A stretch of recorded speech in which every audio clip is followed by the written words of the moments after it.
Right. And Okay, take it I away, can, Rachel. yeah, we'll jump into it. So this is a workshop for Mass 5051, social media actions for activists. This is a bucket of information for my own expertise. I had pitched this to Mass 5051 because I thought it would be very, very helpful particularly in the leftist activist space.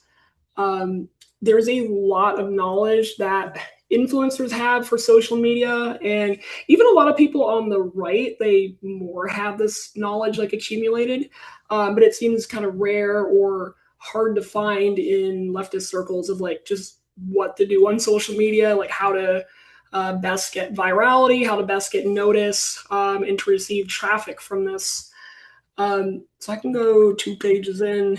So just for my own background, so people understand, my name is Rachel. I run a social media agency separately. So we run a lot of accounts for influencers and celebrities. We have about 20 clients right now, and about a dozen employees. We've been doing this for about 4 years or so. And is I am the owner myself, and so I've accumulated like quite a lot of knowledge on just how each of these social media platforms work, like their algorithms, what's like the best way to design content, and not only that, but strategies that would work for individual people, and then also at a systemic level. So for um, this workshop, it's designed probably in a twofold way. One for individual people who want to just learn like what social actions can I do to help my organization or whatever I want to boost in traffic. And then separately for organizational leaders or organizations themselves at the top level, of what kind of systemic approach can we take to social media as an organization? Like, what would be the best overall strategy that could be done at a mass level with a lot of different people? So, I have the table of contents here. I have essentially uh, a particular method that I am going to go over for uh, individuals to be part of, and then also organizations to operate. Um, as you can see on 3 here, it says syndication method. There's a few different broad strategies that are used on social media on how to grow an account. Um, there is another method called mother-child growth. There is people that just use like bots and kind of do black hat stuff to get ahead. And there's people that just earnestly try to make organic content with like just a free form desire, and they kind of find something that works and they just make that same thing over and over and over again. Syndication method is like a newer strategy that influencers have come up with. So I'll jump into it. Let me go to two overview. So I'm just going to briefly go over the overview of this workshop and the goals. I've already talked about it a little bit. So the workshop mission here is to be able to essentially get activists on the left like up to speed with where influencers are at and other people on the other side politically.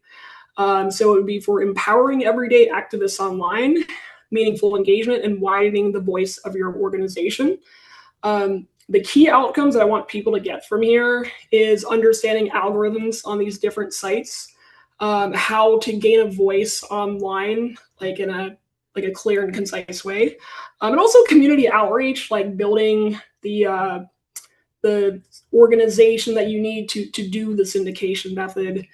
So to go over like what's in this deck, it will go over like account setup and usage, like how to operate the account that you have on social media on these sites, the top-down coordination, like what organizational leaders should be doing to try to make this like happen at a scalable level.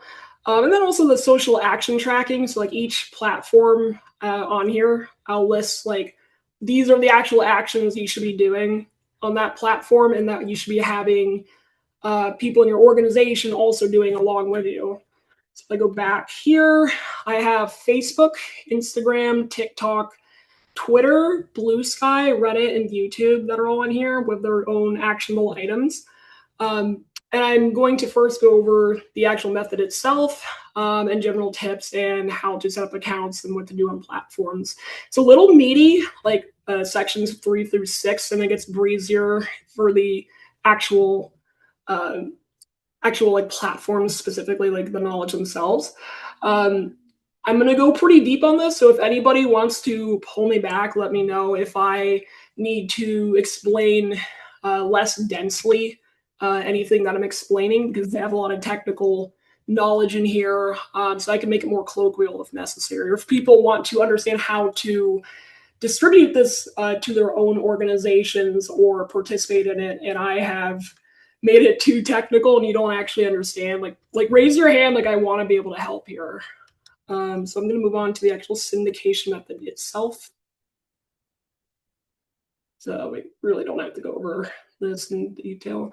So the syndication method, I'm going to go over an explanation of it, the recommendation for structure of it with an organization, and also just kind of the ethics of it, so people will feel comfortable even using it.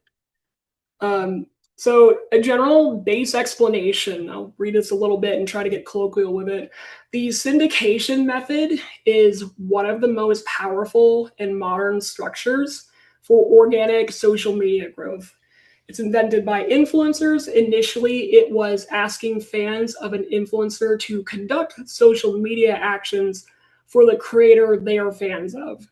You would see it at small scale in general. Anybody that's saying like, please like and subscribe at the end of their YouTube video, posts on any social media platform asking for follows or reposts.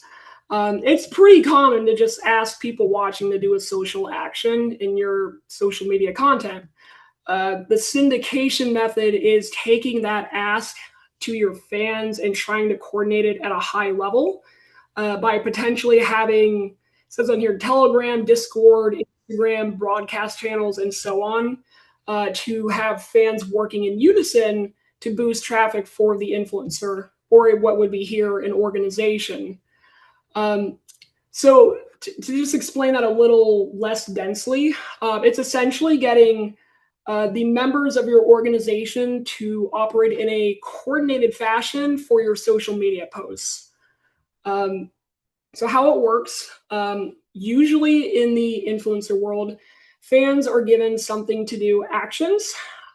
This can be fan VIP status with an influencer, access to new Discord channels, custom voice notes from the influencer, and so forth.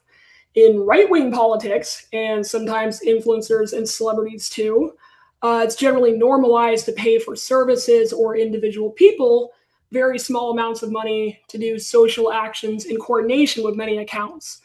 A lot of time this uses either developing world paid actors who are willing to do social actions for pennies on the dollar, or services that have a lot of bot accounts that do this same concept of mass social action. So that sounds really nefarious. So let's get into the part of how we can do it the good way. So why this makes sense for activists and activist organizations. What I think is possible for activist groups who have people that really believe in their cause of choice is that the volunteers would be willing to do the social actions based on their own personal ethics in the name of their activist cause. Essentially, what I mean by that is, people that believe in a cause, like they're going to be willing to do something for the cause. They volunteer, they show up, they want to sign ballot initiatives, things like that. So asking a person that's a member of your organization as a volunteer to like a post, you don't have to pay them like you would an influencer would have to do it, or a lot of people on the right side of politics have to do.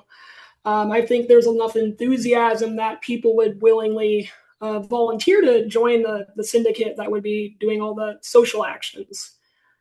So I can move on to the next page. So I talked a little bit about this at a broad level, that you are trying to request members of your organization to do coordinated social actions. So I have structural recommendations for how I would recommend doing that. So it comes from a top-down direction. Generally, you need direction from the leaders or the coordinators of some sort to conduct syndication method-based posting. It requires having the organization or whoever it's for, like an influencer or whatever group, but in this case, an organization, put up a post, and then within an hour of posting, communicating to the volunteers that a post is up and that the social actions that are recommended are done to the post, like liking, commenting under the post, reposting it, so on and so forth. A lot of activist organizations do have some automation when posts go up. Like there'll be an alert in the Discord and it will say like new post is up, and it might even be like new post up, go like this. But rarely is there like real coordination to get the active volunteers to like truly do these actions in a timely manner. And many times this leaves leftists and activist social media posts getting drowned out by their competition. Um, from what I've seen online, there's really not much holding down leftist points of views in the actual algorithms. Perhaps a little bit on Twitter, but like Instagram or TikTok or places like that, they don't stifle anything politically as far as I've seen, like one way or the other. It's just that the tactics that leftists use are generally not good for algorithmic social media virality. Um, so, in my experience, the following are good platforms for engaging large amounts of volunteers rapidly using Discord, Telegram, Instagram broadcast channels, Signal, SMS texting, like old school texting, and possibly via email. And just to be clear, what I am listing here is like how you can go to your volunteers and communicate in a clear and easy manner. Post is up, please go do action. Um, Honestly, at the end of the day, it's like on an organization by organizational level of like what makes sense for their people, right? I've talked about this a little bit with Mass50501. They have a lot of volunteers that are on the older end. They find it kind of difficult for Discord. So we've talked a lot more about building through email or just different platforms that might be easier for the actual volunteers themselves. So it really ultimately comes down to like what makes sense. That being said, I'd give like a certain scale, like what I would recommend technologically. So it says alternate recommendations. So beyond just picking like what platform is the easiest for you to use with your organization, I would generally recommend Discord or Telegram first. It's really, really easy to set up automation on Discord and Telegram. They both have open APIs. You can set up a third-party bot with that in like 15 minutes. It's no problem, like giving any sort of a social media post automation on there. Beyond Discord and Telegram, if people are not accustomed to those platforms, Instagram broadcast channels are like good for just Instagram. It's essentially like the same thing as like a Telegram or I don't know, WhatsApp Signal, like a broad messaging group that each social media account on Instagram gets. It's not all Instagram accounts have it. I don't believe you get it by default. So it's probably something that wouldn't be used broadly, but it works identically to Discord or Telegram. Signal is okay. I know in politics, kind of everybody uses Signal, but it doesn't have an open API. So that means like you can't really set up automation on it easily. So that means like you need a person to like literally go into like the group for it and be like, okay, guys, the post is up. And that's okay. It's not the end of the world, but it's really good to just have like not rely on a person to go do that. So I wouldn't recommend Signal first if you can avoid it. If you have to do Signal, it's not the end of the world. Actual phone texting at scale has like a lot of regulations with like the internet, or excuse me, that internet communication does not have. There's a separate, I can't remember the name of it. I think it was called like Can Spam or something like that. Like back in the early 2000s was set up of how you really can't spam people with text messages easily. Like they made a a broad group of regulations. They haven't done that for any internet communication. So like you can spam all you want on Telegram and Discord and Signal. Like there's no boundaries to it. But if you were to say send, I don't know, 1,000 SMS messages at once, you might actually hit some like legal barriers that you wouldn't want to go through. Email is also not great. Like I know it's really good for older activists because they all have email. They know how to look at it. It's just like your notifications for email get really buried. Like people get a ton of spam. They don't really check their email commonly. So if we're trying to get people to do an action within an hour, which is optimal, it's not great by email. But again, you could do that as like a last case resort if like, you know, your people can't really be contacted easily any other way. So just to put a bow on this, ultimately all we're talking about here is you have the members of your organization doing social actions in unison for your social media posts. And you just need one way or another a way to contact them. That just makes the most sense for can you hear my sorry, 1 second. Just want to check. Can you say something, Luke? Yep. Yes. Okay, I just wanted to make sure if my headphones were dead or not. Sorry. Yeah, everything sounds good. I don't hear any like background noise or anything. Okay, I'm going to continue. So just to, again, put a bow on this, it's just picking the method that's best to communicate with your members of your organization. I'm going to move on. All right, so ethics. So there's actually quite a bit with this beyond I am wondering, sorry to interrupt. I'm just wondering if you want to pause for a quick second to see if anybody has any questions on all of that, because there was pretty dense. Yeah. So I don't know if there was new stuff for other folks too. Sure. But if nobody has questions, that is also fine.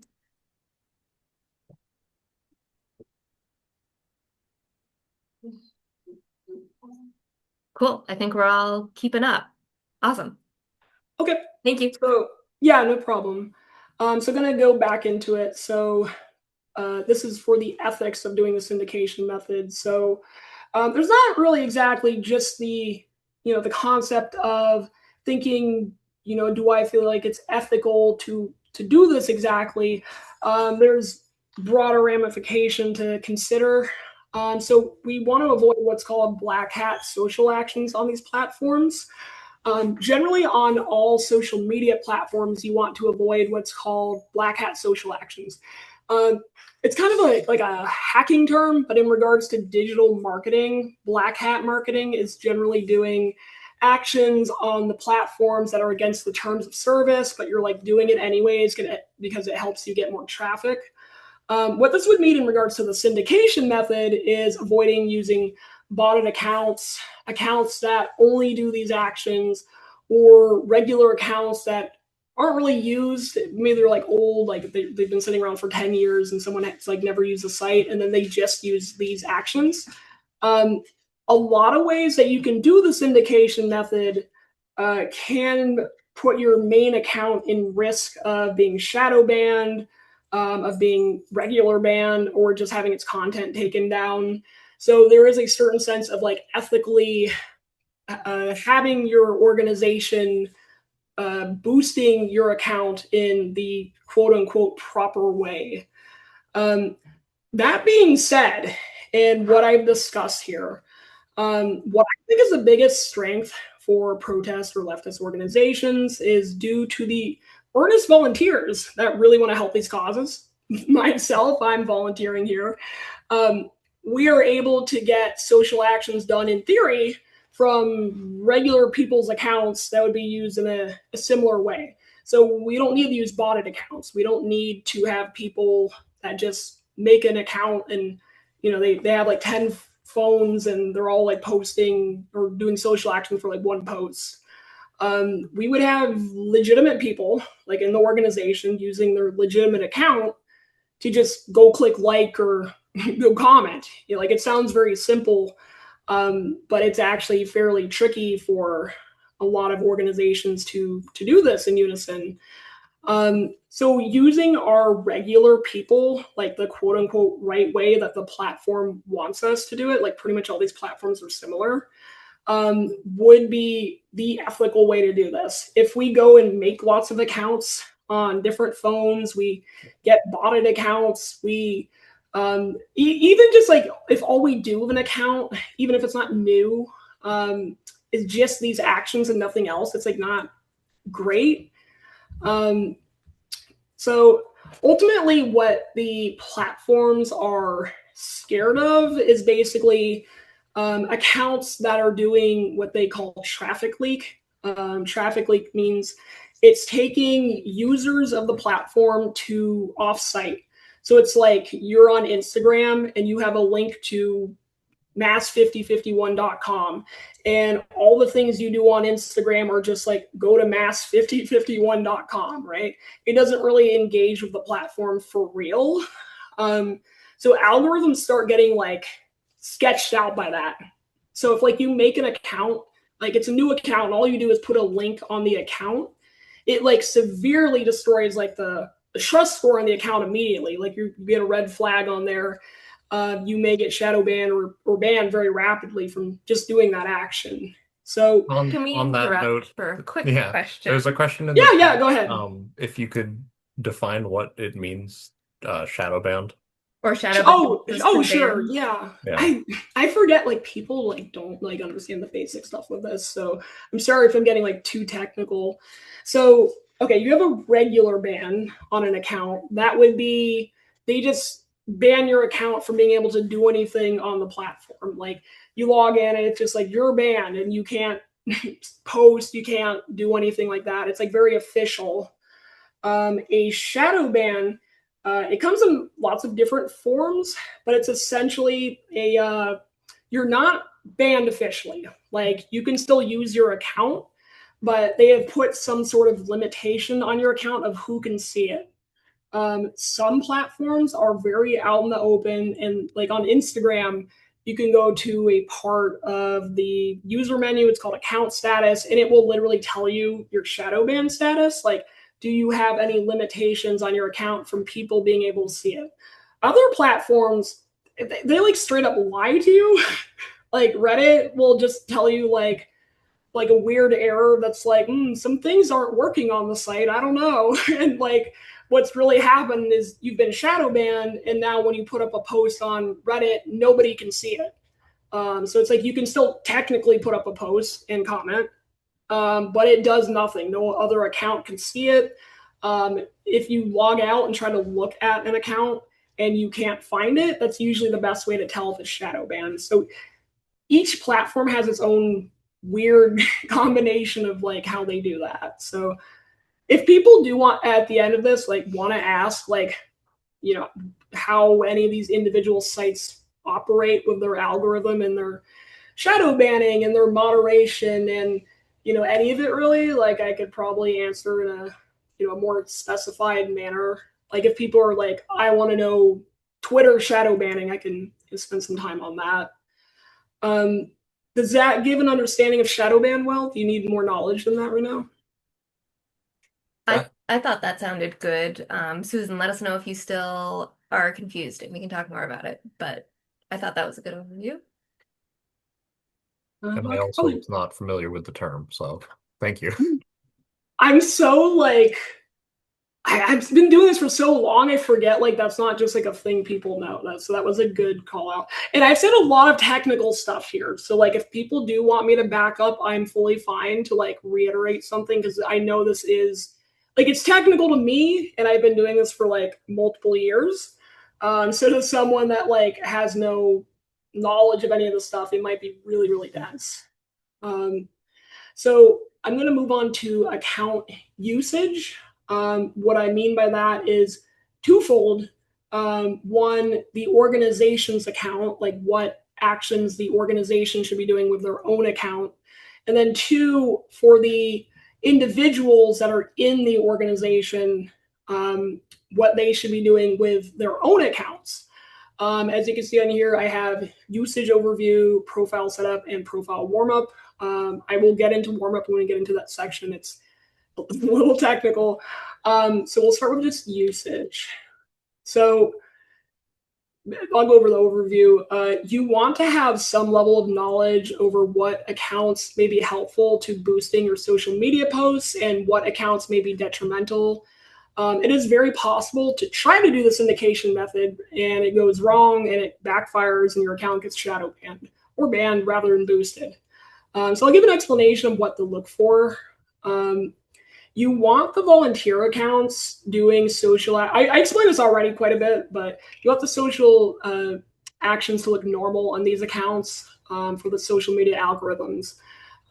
What this means is their accounts that I put in the wrong there is there accounts that use the platform in the intended way. So it's honestly like it sounds so like weird, but it's literally like if all you need to do with an account to make it like not have these like weird limitations or possibly like bad flagging is like go on your phone with the account, open it up and use it like a person. Like literally just use it like how a regular human would go on Instagram and just like look at videos. So I have on here like a few different kinds of accounts that you don't want doing actions for you. Completely new accounts are not great. They're not going to get you like banned or anything like that. Just they usually don't have any sort of boosting power to begin with. An account usually needs to be about a week old to a month old on any of these platforms before it has boosting ability. Accounts that haven't been logged into for years are not the greatest. They usually have like fragile boosting ability. Like they might be able to do it, but it's like iffy and it's dependent on the platform. I think there's a lot of activists where I can mention this kind of thing and they'll say, oh, I really don't use social media, but I made this one account 10 years ago.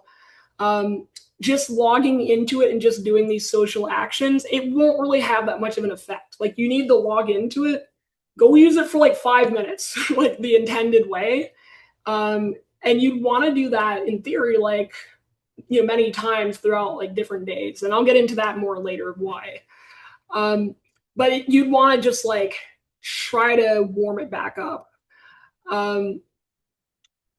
And also you don't really want accounts that itself like posts stuff that's against the terms of service. So like, I don't know, if they post stuff that's like really heady, like they're, it's like very politically nuclear and Facebook's taking it down over and over again. And an account like that is not really good to boost you. Then there's also something technical here, which is accounts that have an IP address logged from very far away from where the account's IP address is located. What that really means is websites and apps, they know where an account is logged into from. Like when you go on your phone and you log into it, they know that's a phone in the United States. They know that's a phone in like Massachusetts. If you were to say have 100 accounts from India go boost you and you're in the United States, 1 second, it would look very fishy to the algorithm. So again, it's like something we're really avoiding here by using our local volunteers, but it's good to know like, hey, like don't do this the fishy way, basically. There's also like a sense of pre-coordination in here that like sounds so obvious to me, but like I think people may not realize like the level of management this might involve. So you really want to discuss with your volunteers that actually work with these platforms and also the people that don't work with the platforms, like try to help them get used to the platform to help you boost it, basically. It's best to get people that like genuinely just use the platform already to go click the like button or go comment or whatever. They will have very good boosting power. I hear a lot like people that have an old account or they don't really use these platforms. So there's a way to get them to actually help rather than just being unable to help. So specifically, there's sets of actions that a new account or an account that hasn't been used in forever can do, and then it will count as a a good account. It's like in good standing. It has boosting power. So that is what we call warming up an account, and I'll go over that in like 2 slides, basically, like how you can do that. So that basically means you can go ahead. Sorry. Can we interrupt with a question again? Yeah. Go ahead. Okay. So yeah, there's a question in the chat regarding the location, like the accounts not being geographically close to yours. Mhm. Does that mean that people who are engaging in this type of thing shouldn't use a VPN to like put... Yes, actually 100%, and I would have mentioned that later in the deck. Oh, cool. Awesome. VPNs are like, I don't know what to call it. It's like putting water on a cat to these platforms. Like, they all really hate VPNs. It like completely destroys your trust score because they think you're doing something fishy when you do that. Same thing for proxies, if anyone knows of proxies, but you want, in theory, just use like the IP address of like the actual location you're at, like the regular way. If people do need to use a VPN for some reason or another, I mean, they can still help with the boosting actions. It's just their account really won't be able to do much, honestly, on most of these platforms. So I'll go into device recommendations. So websites and apps can tell what device you're interacting with via just information that the device sends out. They know generally at least the brand of your phone or computer, the operating system, if it's a desktop or a mobile device. They get quite a lot of information by just you logging on and going to the page, essentially. Each device itself has a higher or lower trust score with social media algorithms. There's actually a tier system to it. So iPhones or Apple devices have the highest trust score. Android, like anything mobile that's Android, has the second highest. And then anything desktop that's not Mac, like anything that's like Windows or Linux or something, has the lowest. And you generally really just want to do all this stuff on mobile. Even if, like, let's say you're on like a Mac, like a desktop or whatever, like it's still not really good to like do most of the stuff from desktop because a lot of like different actions can't even really be done well, like particularly on TikTok. Like you just can't even like post a TikTok properly unless you do it on a phone. You can still use all these things. Nothing will like get you shadow banned or banned because you use like a desktop computer. It's just like any account, be it the organization's account or one of the individual's accounts, will have higher trust score from using the mobile devices, and in particular iPhones. Account setup. So accounts with profile pictures, biographies, and its own posted content will be ranked higher in trust score than accounts that are anonymous, have never posted anything.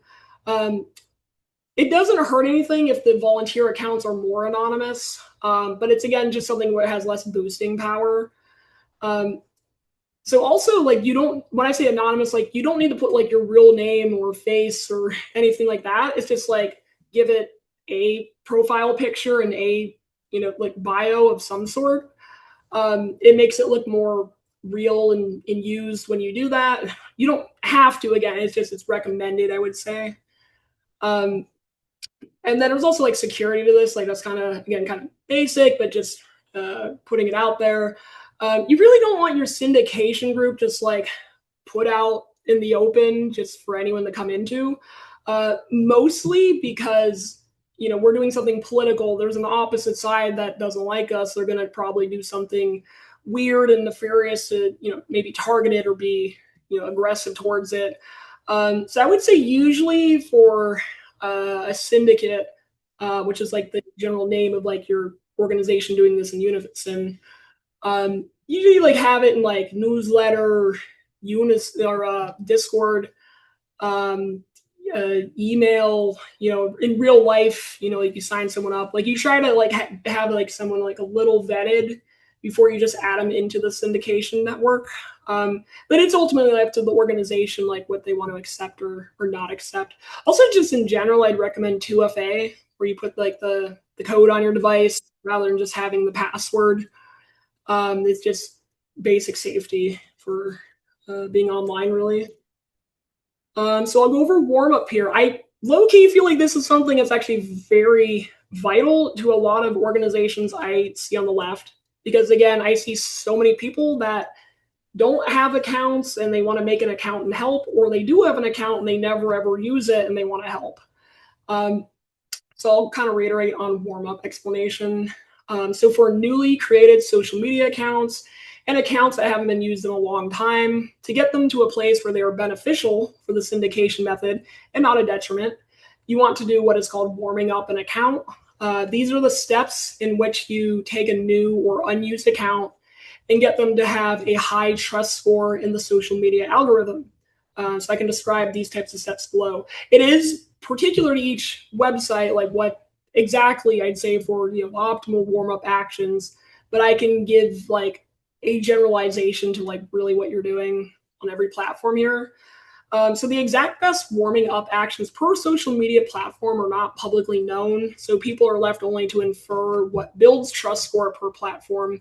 That being said, generally all the platforms are the same in that they want to see you use the account in, again, what they deem normal or the ethical way. So if it's a new or unused account, the normal actions would be just slowly starting to use the site, and not immediately putting in bios and links like second one. So it would be like you have an old account. If you were to just go to it, log into it, and you immediately put in a link on there, they think you're doing something sketchy with like traffic leaking, and they'll immediately shadow ban you. So like you can't just like go in and do stuff willy-nilly when it has low trust score, because you get shadow bans really rapidly. Same for new accounts. If you just make a new account, immediately add a link to the profile, you're also pretty much immediately shadow banned or banned.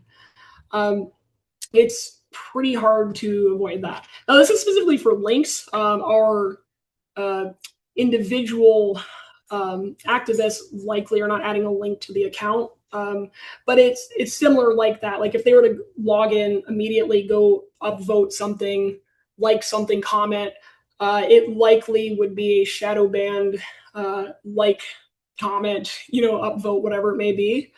Meaning like it's not going to count. So like it'll look like your comments there, but many platforms will just make it look like it's there, but then nobody else can actually see it. So again, that's what a shadow ban is.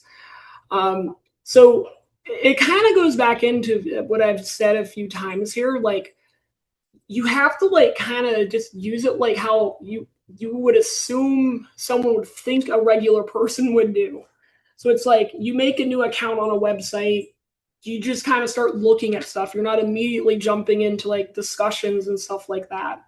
So it's like day one, you make the account and you go browse the site a little. Day two, you browse the site a bit and maybe you like something. Day three, you look at the site and you like two things or two comments or something like that, and you kind of scale it up. At my agency, we have very exact instructions on like what we do on these sites to make a new account, keep them out of shadow ban, and make sure that they can actually generate traffic. Literally the whole agency I have like runs off of social media traffic, like the entire amount of revenue it's made, but not the entire, maybe like 90% or something. And we generate about $75,000 a month off of like social media traffic, because we're avoiding all these pitfalls and we know that like people actually see like what we're putting out basically. So it's really, really powerful when you do this right and you know what you're doing, of like what you can accomplish with this stuff. So I have what to avoid down here. I think I talked about this a little bit already, like the major red flags. Like you don't just immediately change the bios, change the profiles. Like you have to just log in and like softly start using the account. We will do anywhere from a 1 week to a 1 month warm-up period for accounts, where we just gradually ramp up account usage. So it's like, you come in for like 5 minutes, day one, and 6 minutes day two. It's not like that exact, but it is, fairly concise what you'd want to do with posting and commenting specifically. You usually can't do that many posts and comments like right at the beginning of like, either these unused accounts or these new accounts. So I think it's really crucial for people here that if they have these types of accounts, that they try to follow at least the basic tenets of warming up, of just using the account a little bit like a regular person for maybe like a week. And then once you do that, the account is not only out of shadow ban status, but it has very good trust score and is able to help boost the post like significantly more, and can be used as like a regular account itself. Like it can also be built up. So we'll go into general tips here of just maybe things I haven't really mentioned yet. And then I'm going to, I think after that, yeah, we're starting to get into the actual individual platforms. But these are just little things I throw in here. But so starting a syndicate, volunteer social actions happening within the first hour after the initial social media posting is the goal. I think I haven't like clearly said that, but ultimately, any of these social actions that I'm going to describe on the platforms, what we want exactly is notify all our people, and within an hour of the post, they go do the like or the comment or the repost. It's okay if it's within 24 hours, but it's really powerful to do it within the first hour. That has the strongest ability of virality. So that means that you need notifications, you likely want automation, and you need to be able to reach your people fast. And they also need to be prepped that like they know, this is important, and that they're keyed in, like, I need to go do this within an hour. Like this is, and my duty as an activist is to go click this button, right? If you just have an automation in the Discord and it just goes up and, the post is there and it says go subscribe, but like nobody's been talked to by like management of like, hey, this is what we're trying to do and this works and, we need your help. Like if people aren't prepped, it's really hard to get people to do social actions like willy-nilly. Like they have to be talked to. You can also like kind of give like your syndicate like a name or, a community for it. Most influencers have this kind of thing, and they will call them like their fans like a cute name. Like they'll be like, I don't know, Chimera's Dragons or something like that, just coming up off the top of my head. There's usually like a cutesy name to the fans, and there's like a Discord group for them or an Instagram broadcast channel, and they'll call themselves by the fan name. That's really more in the influencer world, but like you could do something similar if you wanted to in like activist world, I suppose. Like you could call, like, I think of it kind of as like social media mutual aid. Like you're having them do a social action for you, and you potentially are helping them out with what your organization does. So it's like they're doing something back for you. You could give a name to like what this is called. Like it's called the syndicate, or it's called whatever you want, like an official title. Or it doesn't really exactly need that, but it can be made like like something more solid than like, hey, I need you to go do social media posts. Like, hey, join the, the syndicate group, or, however you want to frame it. So main account tips, like, I do want to be clear, like all the things I said, like about the using phones, avoiding, I didn't even say that actually, using phones, making sure it's in the IP address that's similar. It's actually a couple things in here as well. So avoiding schedulers. These are all actions that like you want to not only avoid with your activist, but also in your main account. Just because I see it on here, I'll briefly jump into it. But a lot of organizations like using schedulers like Hootsuite or later.com. Those usually lower your trust score, and even can actually get you shadow banned if they're overused without the account being used the regular way, because those platforms all use proxies, which are like a type of VPN. So you want to avoid schedulers excuse me, if you're able to. What you really want is like literally log into the account like a human goes into it and like does the action. It will be much more powerful to your account's trust score. And I'll kind of like try to put a bow on this again. The trust score is like your rating in the social media algorithm. So like you want to have a really high trust score. New accounts and the unused accounts, like the old ones that haven't been used in a while, they have a really low trust score.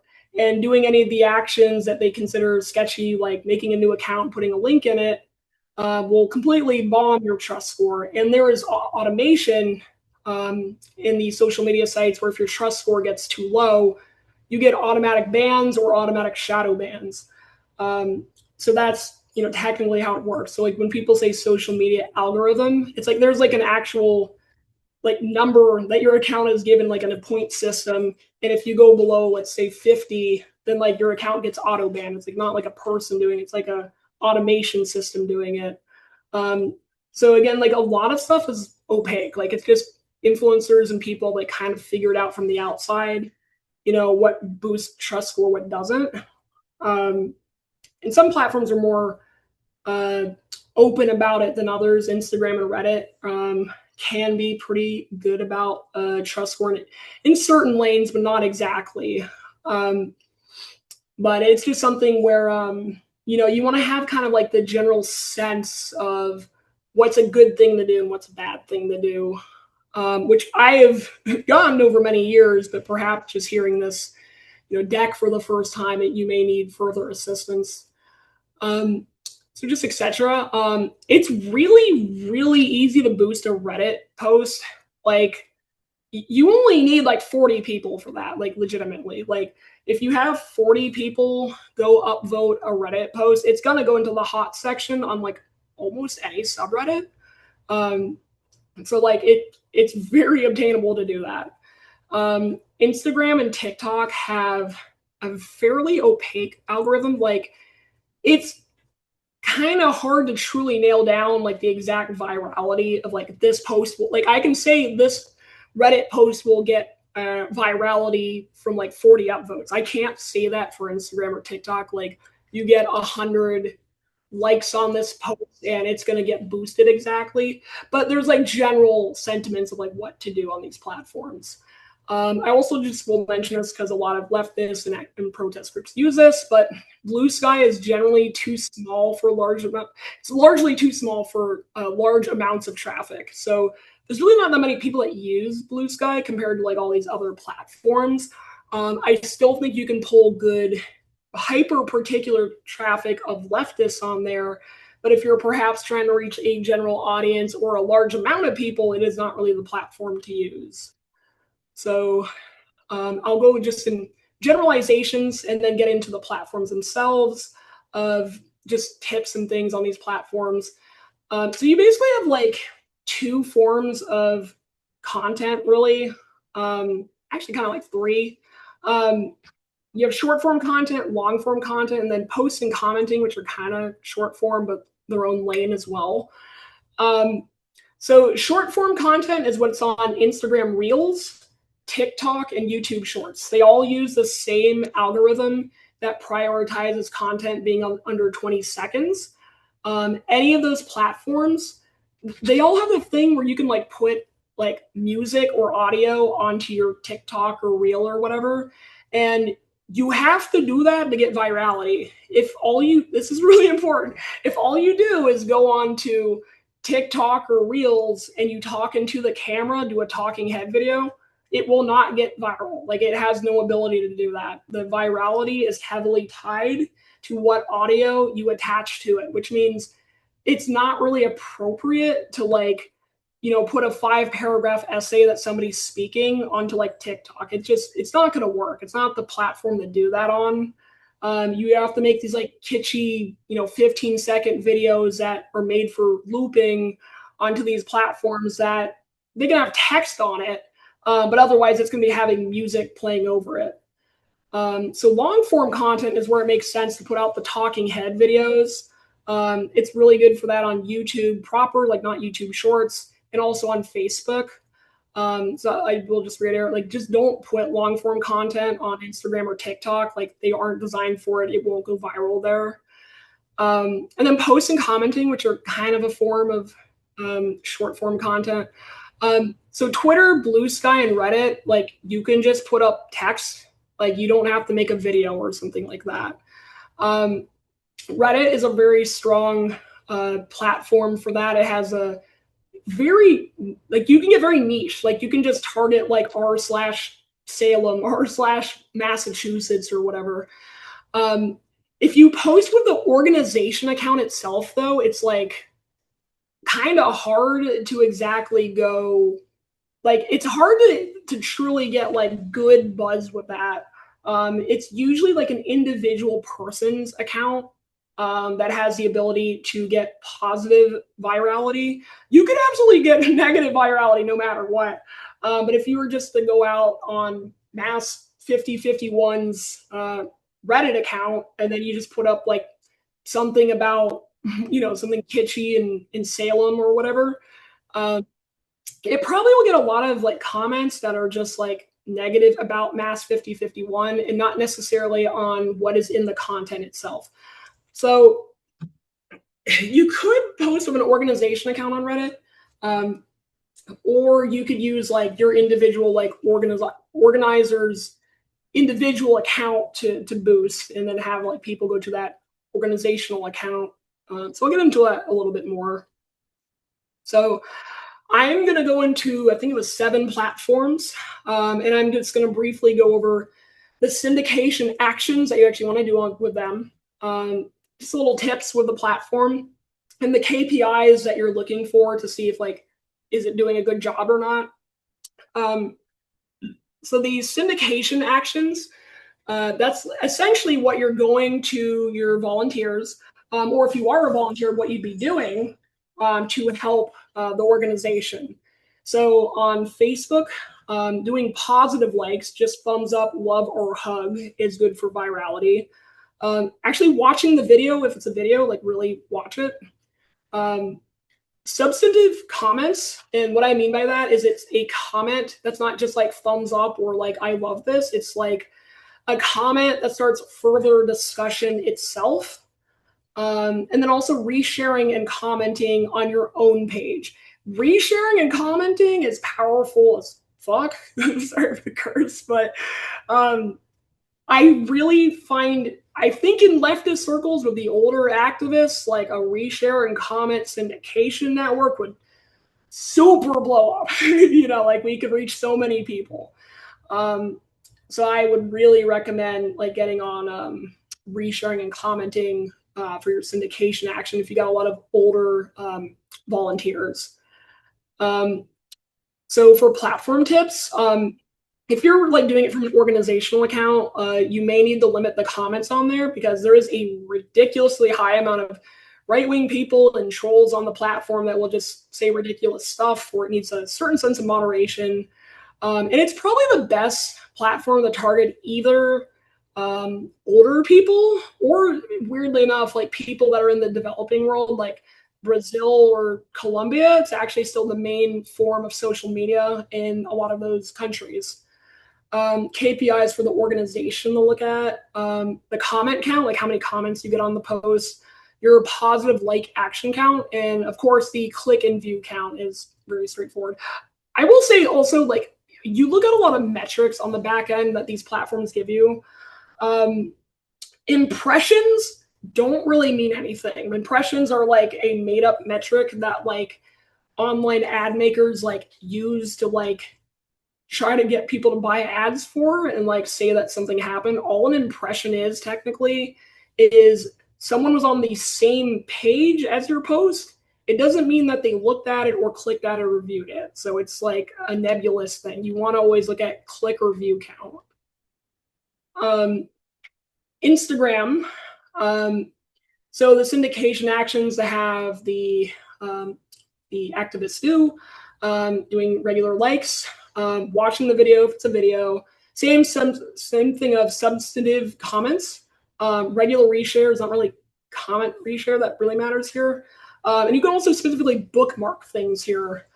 For platform tips, you really want to focus on reels, the story, the carousels, things like that. Like people aren't really looking at it. The traffic from Instagram comes from reels. It's 100% reels. That's where anybody's going to find your account. So if you're trying to get people off of Instagram to find what you're putting on there and to help, boost whatever you're doing, or, try to go to whatever it is that you want people to do, you focus on Reels. You can check for shadow bans very straightforwardly there. I mentioned it before. Account status. It's a specific thing under the account menu. Like there's a big hamburger menu in the top right in the app, and you go down, you find account status, and it will show you anywhere from like 2 to 4 checklist items that either have a green check mark or an orange exclamation point. And if they have an orange exclamation point, you are currently shadow banned. Luckily, on Instagram, all you do to get out of a shadow ban is delete the content that got you into a shadow ban. You don't ever want to appeal the content. It will show you like an icon, like this is the thing that got your account limited, and you just go delete it. And then you wait about 48 hours, and then you are back in regular status. So really nice of the platform to do that, for people. But a lot of people don't just have that very basic knowledge of like, oh, my account is shadow banned. Like I'm not even getting traffic. And it may have been like something they posted 2 years ago, and, they've lost hundreds of thousands of dollars because they didn't know like the check for shadow bans. I have met many influencers that like didn't have this knowledge, and it like really messed them up financially, just not having that knowledge. There is a concept called niching also. It's probably too dense for me to go into within the concept of this workshop. But I have my email at the end if like people really want like exact strategy for an Instagram account, like the organization's Instagram account. But there is a process called niching that makes the account more favorable in the algorithm. The KPIs for Instagram, comment count, like count, the real view count. Real view count is really important, and real rewatch time is important. The real view count is the thing that you care about. It's not the followers on the account. Like I didn't mention that there. The real view count is your traffic. It is like serious traffic. You can make millions of dollars from the reels and the TikToks. It's kind of crazy. So going to TikTok, very similar. The syndication actions for individuals to do, likes, watch the TikTok.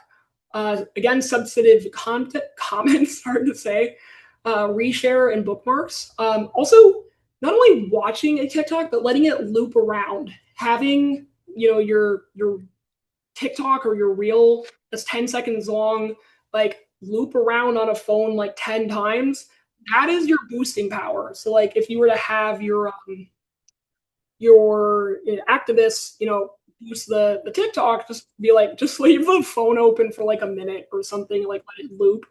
Because the rewatch time, weirdly enough, not the watch time, but the rewatch time is a major component of virality on Instagram Reels, YouTube Shorts, and TikTok.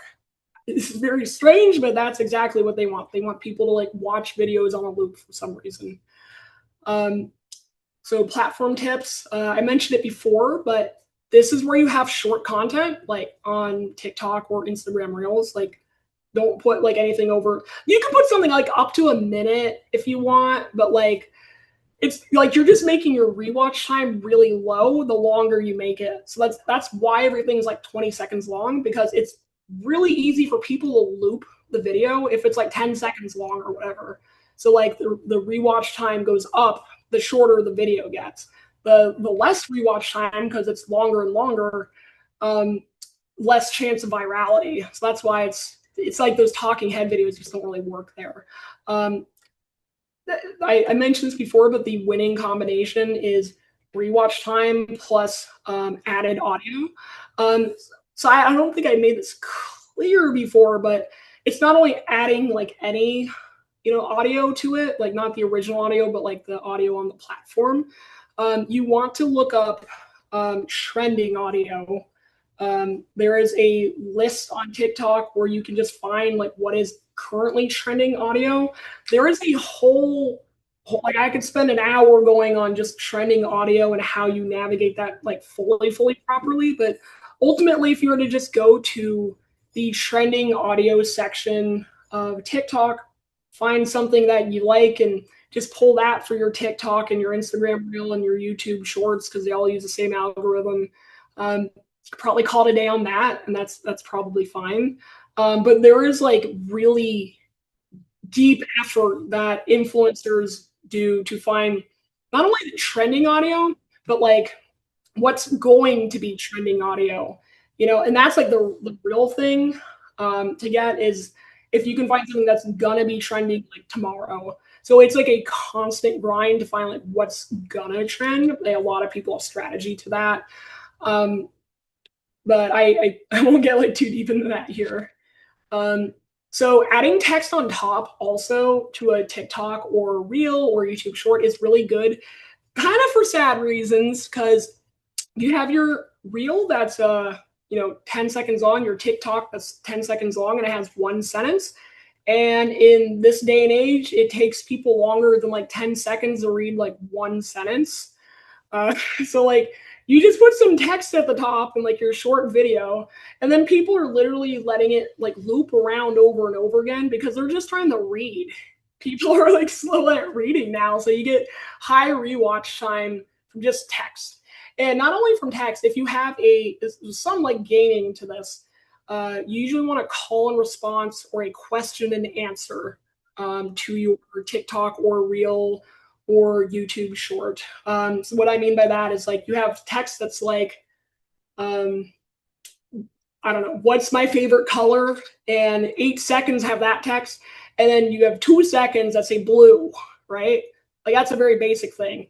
But because you have the answer to the text in a very short part right at the end of the TikTok or reel, people have to rewatch it like over and over again just to like read like what is the answer in the text. Um, Everybody does this on purpose because it is like an exceptionally good way to just get higher rewatch time. Um, so it's a really weird way to design content that is like very antithetical to like just trying to get people to do like the political action. um, it's like you're designing like a comedy sketch or something for these platforms, but you could use that to get them to the serious place where you want them to like actually read like the information, actually go do the action or something like that. And stupidly enough, like the most amount of traffic you'll get is from Instagram reels or TikTok. Like there's just the most people are on those platforms. A lot of them are young, so like if you're really not targeting like younger people in any way, you honestly probably could avoid it. But if you're just looking for bodies, like you're trying to get a ballot measure signed or, you know, a petition signed or something like that, and you just need like 100,000 people or something, this is where you'd find the peoples on those platforms because they have like such an incredible ceiling of how much people are on there. Um, so just KPIs wise, again, comment count, like count, view count, rewatch time, very important. And again, like it's just TikToks on TikTok. It's not like you have stories really and like carousels. Like you kind of can, but like it's really just based around the TikTok and nothing else. Um, it's just the view count on the TikTok that mostly matters. So Twitter, um, Twitter is weird, especially for like protest organizations, activists, leftists. Um, since Elon Musk bought it, it's become weirdly kind of like a right wing echo chamber, but at like a very high scale where it's like there's still a lot of normies on there, but it always like still kind of biases to the right. And this is like the one platform where I actually think there is a thumb on the scale. Like you put up something leftist and they might actually shadow ban it a bit. Um, I know they actually did do this in 2024 during the election. Like they went out of their way to lower the traffic of leftist posts on this platform, which is like really crappy of them to do. Um, I don't know if they're doing that actively like right now in 2026. It's actually not hard to check a shadow ban on Twitter. Like you could just Google Twitter shadow ban checker, and there's a website that you can just do it in. And there's 4 kinds of shadow ban on Twitter, and they all have like different little chunks of like what they shadow ban you on. So it can make you like unable to be found in a search, unable to auto populate if somebody like types in like half the account's name, and ultimately also unable for anyone to even see the account whatsoever, which is the worst kind of shadow ban. I believe for Lexus accounts, they were doing like the softer kind mostly, which was like you don't show up in search results automatically. You don't get seen like traction wise, like just randomly shown in like the explore features in Twitter. So it's a little weird to put up content on there because it's like you're fighting against like the machine on there a little bit. But it unfortunately still has quite a lot of traffic and it's very basic. You're putting up text, so it's like you kind of still have to chase it. Like you probably should chase it. The syndication actions, likes on the tweet or the X. I mean, I guess it's an X now. Watching the video if the content's a video, retweets specifically with comment. I think they're just reposts now. But if you do a retweet or repost and you don't comment, it's not worth anywhere near as much as one with comment. Also replying to a tweet that gets more comments itself. So again, that like substantive comment generator that like makes more interaction itself. And then also bookmarks on the posts. You can literally just put out like a sentence in text and then like go to your syndicate network and be like, hey, go ahead and like and retweet with comment and bookmark it. And it's like really lazy. Like you put up one sentence and that's it. But like it actually it's fine. Like that's what the platform is. It's also weird that there's a very particular vibe to Twitter. It's not serious. There's a guy called Drill who seemed to just define the vibe of Twitter by being like kind of weird. It's hard to exactly put like a finger on it. It's like a certain kind of vibe where you're like kind of ironic and you're kind of biting or you're being kind of funny. Like if you know what I'm talking about, like you'll understand. If you don't, it might be kind of esoteric sounding. But basically, like if you just put out like a serious sentence on Twitter, it's like not easy to go viral. But you put out something that's like kind of funny, and it can be like one sentence that's funny, mind you. It doesn't have to be like a video or anything. Much more high chance to get viral on the platform. Whatever you put out as a protest organization or a leftist or whatever, you will get AI bots and right wing people saying crazy stuff in the comments. Even if you like didn't put anything like leftist in it, like I don't know why, like AI is just rampant on that platform, like just tons of it. A lot of the traffic on there is fake when you see the comments, so it's like kind of a swampy platform, but it's like, look, you put out a sentence and you might get traffic, so it's like you still kind of should do it. So the KPIs are the reply count, the like count, the view count, and the reshare count. So Blue Sky, so it'd be cool if it was the other way around and Blue Sky was the big one and Twitter was the little one, but that's not the world we live in. It's pretty much identical to Twitter. The syndication actions are pretty much the same thing: likes, watch video, reposts with comment, reply to post that gets more comments or bookmarks. So it's the same as the other platform. Like you can just put out a sentence on here. The thing is here is like people don't want comedy on Blue Sky. They pretty much mostly use it as like a news aggregator or like following a specific influencer that's like only on Blue Sky and not on Twitter. So like you can literally just put out like news here and it can go viral. Like this, it actually is like more appropriate here to do that. And it's very strongly leftist here or protest oriented. So you're going to get positive buzz here no matter what. It's just very small. It's ultimately that. There's just not a lot of people. It's new. It hasn't been around for like 20 years.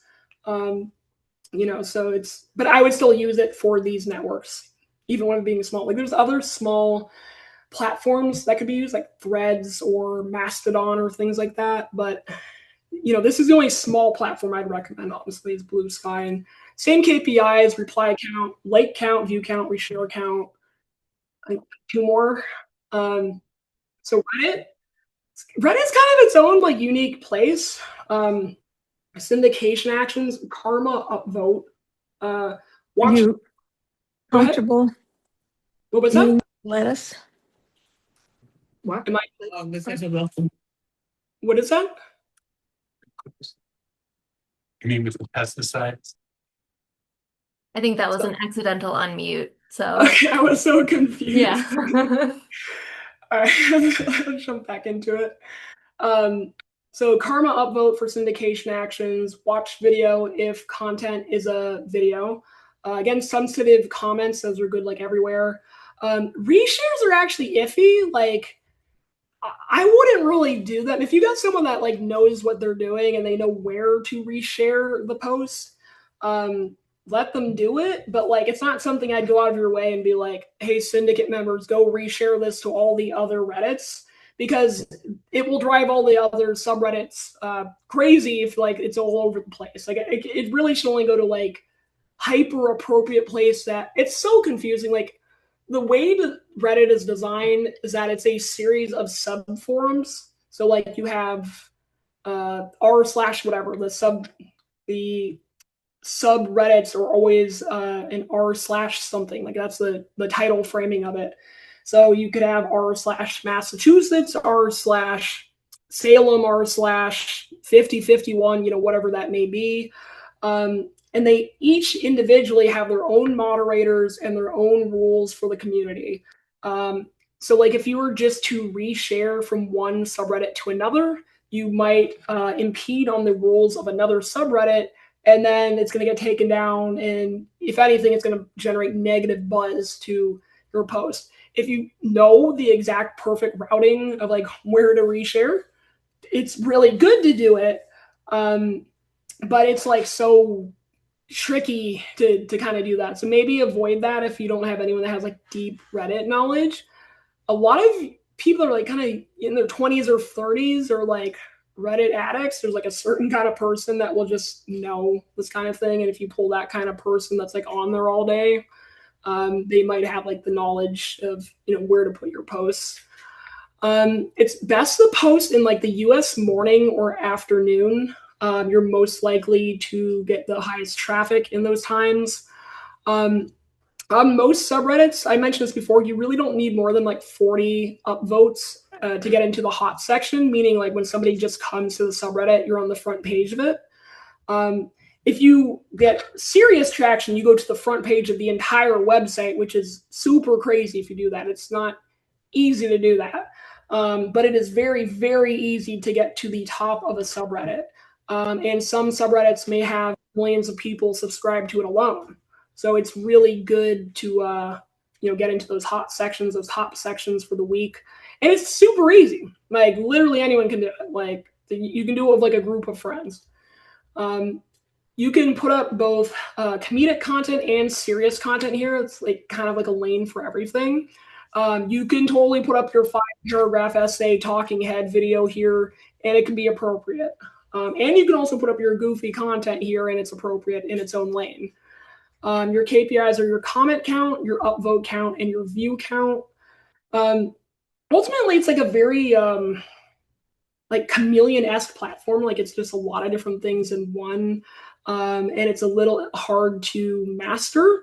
But once you can, you're doing the same thing you do on Twitter or Blue Sky. Like you could just put up like text and an image, and you're getting tons of views and traffic off of like what you post on there. So like it's not as big a traffic as TikTok or Instagram, but it is really easy traffic to get. Like you can, as an influencer, make a good like 10K a month with like 5 posts a day that are good. Like it's really not that hard to do. So YouTube, I think it's the last slide for questions. So syndication actions, likes, watch video in full if possible, or then rewatch the video again for brownie points. Again, substantive comments, reshare YouTube linked elsewhere, and subscribing to the overall page if the volunteers haven't done that already. The way YouTube works is like you won't get any traffic from YouTube until you give YouTube traffic. It's very weird. Like you can't just like make a really good video and it just gets like everybody sees it. What you weirdly enough have to do is put a video out, tell all your friends to go watch it until maybe it gets into like, I don't know, the hundreds of views. And then YouTube will give you a squirt of traffic like on top of that. Like then they'll like actually put it into their algorithm. Other people can find it. So if all you do is just put out a YouTube video and you do nothing else, no one's going to see it. Like it's just invisible basically. There's also like really weird rules to YouTube videos that are like not on any other platform. Like you can't say suicide, you have to say unalive for some reason. Like that's the technical term that all influencers use. The rules can get really Byzantine, but if you're just talking about like non-heady subjects like healthcare or whatever, like I wouldn't really worry about that too much.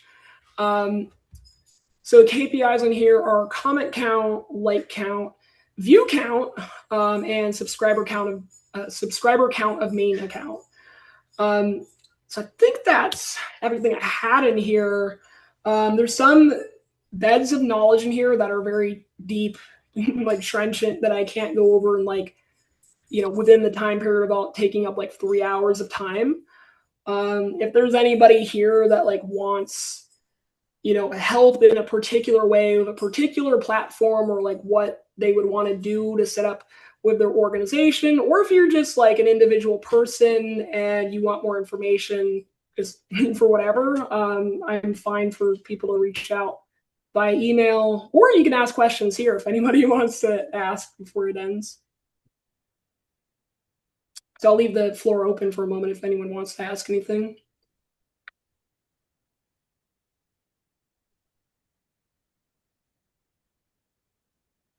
I don't have a question, but as somebody with not a very good background in this kind of thing and just more of a like the knowledge that these platforms exist, I thought that that was actually quite helpful in understanding how some of this works. It feels very black box-ish to me, but now to see it kind of laid out like that, I don't know that I'm gonna participate any more than I do, which is none. But it's interesting. It's interesting to see, how it works. Yeah, peek behind the curtain.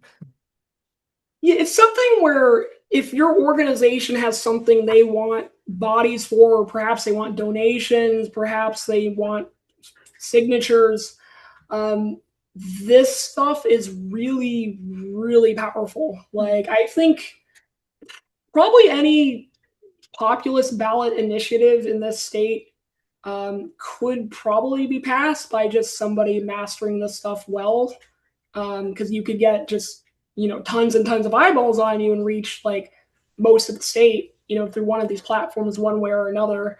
And it's just not that hard to do, really. It comes down to someone like you, Luke, like who was like, I'm not going to do anything, just saying like, okay, I'll go click the button. Like I'll go click like, fine.